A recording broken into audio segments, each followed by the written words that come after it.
So, you've bought yourself a handgun, or are considering buying a handgun, but you don't know anything about them. Let's solve that today. Welcome back to Rose Rambles, and today's episode, it's going to be Handgun Anatomy 101. What the hell are these things, and what can I do with them? Today's episode is intended as an inclusive, but not necessarily comprehensive guide to handguns, the technology behind them, and everything that can be done with them. Starting with the very basics, bullets are just this tiny little bit here at the end of the cartridge. This is what all modern firearms feed. It comes in various shapes, forms, sizes, and powers, but they're all built roughly the same way. You have a case, which is this metal segment here. It's essentially just a can. A bullet, which is your projectile that exits the firearm here, and then a contact explosive primer here. And then in the can betwixt the bullet and the primer is a shitload of gunpowder, which is a thermal detonated explosive set off by that primer mentioned before. Cartridges, in turn, are loaded into magazines. A magazine's really quite simple. It's a box with a spring in it. This will present them to the firearm as it cycles through its operation. You will load many magazines as you develop your skills. More than you'll care to. Almost every modern pistol will receive its magazine through a slot at the base of the grip. It will be inserted to load the firearm. This does not mean the weapon is active and ready to fire. It just means a loaded magazine has been placed within the magazine well, which is the technical name for this space and void going up through the firearm here. The magazine is then retained in the firearm via control we would call the magazine or just mag release, which might be a button by the trigger, like in this firearm, or it could be a lever down on the heel, which is what we call the base of the grip, such as on this one. Either way, they do the same job and will function just about as well as the other. The next control we're going to look at is the one that everyone's familiar with in the heart of our fire control system, the trigger, which, when the firearm is in a ready and loaded state and the safety is disengaged, when depressed, will discharge the weapon. Next down the line will be the safeties. Not every firearm has a safety, though most do, and some, like this one, that didn't originally, have had them added.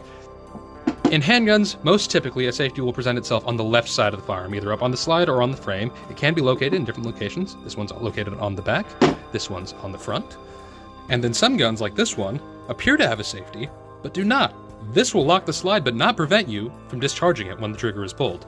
And that's an important note. You should never rely on the presence, or lack thereof, of a safety to determine the safety of a firearm. Always assume these guns are loaded, always assume that they're ready to fire. Don't just play around with triggers, don't point them at things you're not willing to put holes in. The trigger, safety, and everything else on this firearm are all housed in this lower section we would call the receiver. This upper section is called the slide and is the defining trait of handguns in general. It is a moving component. With the handgun open like this, you can see down into the top of the magwell. When a loaded magazine is presented, a cartridge sits right here, presenting into the barrel, which is this section here. The barrel itself being essentially a hollow tube that controls the bullet as that detonating explosive propels it down the range. During live operation, the cartridge is contained within the base of the barrel, a section known as the chamber. When someone talks about chambering a firearm, what they mean is presenting a live round into this section of a barrel. On firearms like this, which lock themselves open on an empty magazine, they'll have a slide release switch, which is typically located, once again, on the left side, up above the trigger. Take notice of this spur at the back of the slide here. This is what's called the hammer. Not all firearms use a hammer. Some use a related, but not entirely the same component within the slide they'll call a striker. They do the same job at the end of the day.